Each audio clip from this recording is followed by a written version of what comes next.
Tonight, we venture into the cold, dark night to uncover the ethereal beauty of the Northern Lights, also known as the Aurora Borealis.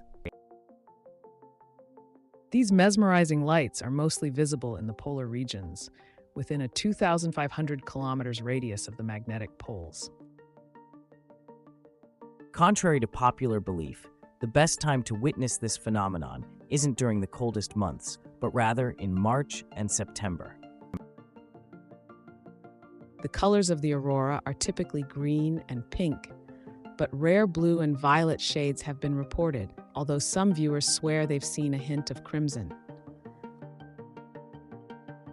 The light show occurs from 90 kilometers to 130 kilometers above our planet, creating a magnificent display visible from outer space.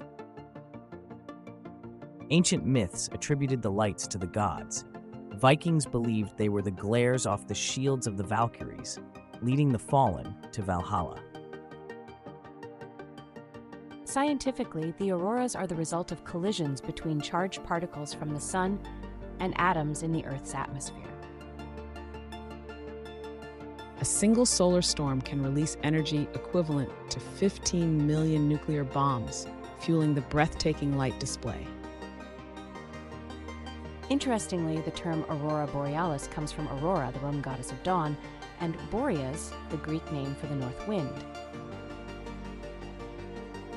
The magnetic field of Earth guides these particles towards the poles, acting as a natural barrier to protect us from the solar wind. Auroras have been reported as far south as Cuba and Hawaii during extreme solar events, challenging their...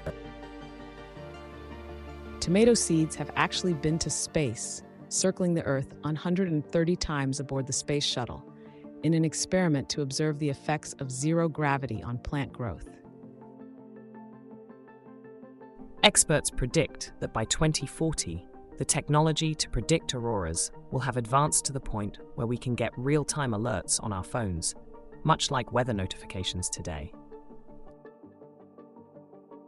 Animal behavior can sometimes be affected by the presence of auroras, with reports of whales altering their singing patterns. The southern lights, also known as Aurora Australis, often mirror the patterns and colors of the northern lights, creating a symmetrical dance over both poles. Historical records from the Middle Ages describe mysterious armies clashing in the sky, which were probably intense displays of the northern lights.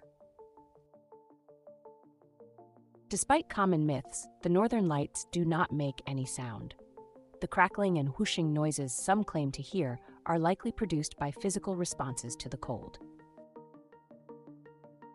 Photographing the northern lights is challenging due to their unpredictability and the extreme cold conditions in which they appear. The intensity of the lights correlates with the 11-year solar cycle.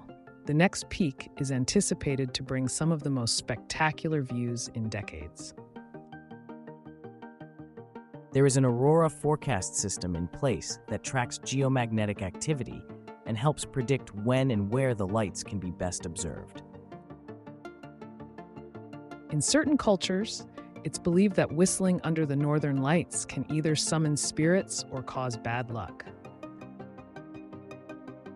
A common misconception is that the auroras generate heat. However, the light is produced without heat, making it a cold light. Countries like Norway, Sweden, and Finland offer aurora tourism, where visitors can stay in glass igloos or cabins specially designed for watching the lights. Legend has it that children conceived under the northern lights will be blessed with good fortune. The International Space Station offers an unmatched vantage point for viewing the auroras orbiting through and above the lights. The first photograph of the Northern Lights was taken in 1892, and it required an exposure time of over 15 hours. Predicting the appearance of the northern lights involves monitoring the sun for solar flares and coronal mass ejections, which can take days to reach Earth. The northern lights have inspired numerous works of art, literature, and music, serving as a muse for creativity across cultures. Aurora activity can sometimes interfere with radio communications, GPS signals, and even cause power outages in extreme cases. The oldest known record of the Northern Lights dates back over 2,600 years to ancient China, where it was believed to be a battle between good and evil dragons across the sky. Some airlines offer special sightseeing flights designed to chase the Northern Lights, providing passengers with a unique view from above the clouds. The color variations in the auroras are due to the type of gas molecules being hit by solar particles, with oxygen responsible for green and red, and nitrogen for blue and purple hues. Inuit tribes have their own explanations for the auroras, with some stories narrating them as the spirits of the dead playing football with the skull of a walrus. Though the auroras appear closer to Earth, they are actually much higher than commercial airplanes fly. The likelihood of seeing the Northern Lights significantly increases the closer one is to the magnetic poles, making locations like Tromsø, Norway, ideal viewing spots. There's a small town in Canada named Aurora after the Northern Lights, which unfortunately rarely sees the lights due to its geographical location. Solar minimums, periods of low solar activity, can still produce magnificent displays of the Northern Lights, proving that any time is a good time to keep an eye on the sky. Certain satellites dedicated to observing the Sun and the Earth's magnetic field provide valuable data for predicting the appearance of the Northern Lights. The further away from city lights and pollution, the clearer and more vivid the aurora displays will be, making national parks and remote areas ideal for observation. Occasionally, the Northern Lights can appear so bright that they cause a shadow, an awe-inspiring phenomenon for those lucky enough to experience it.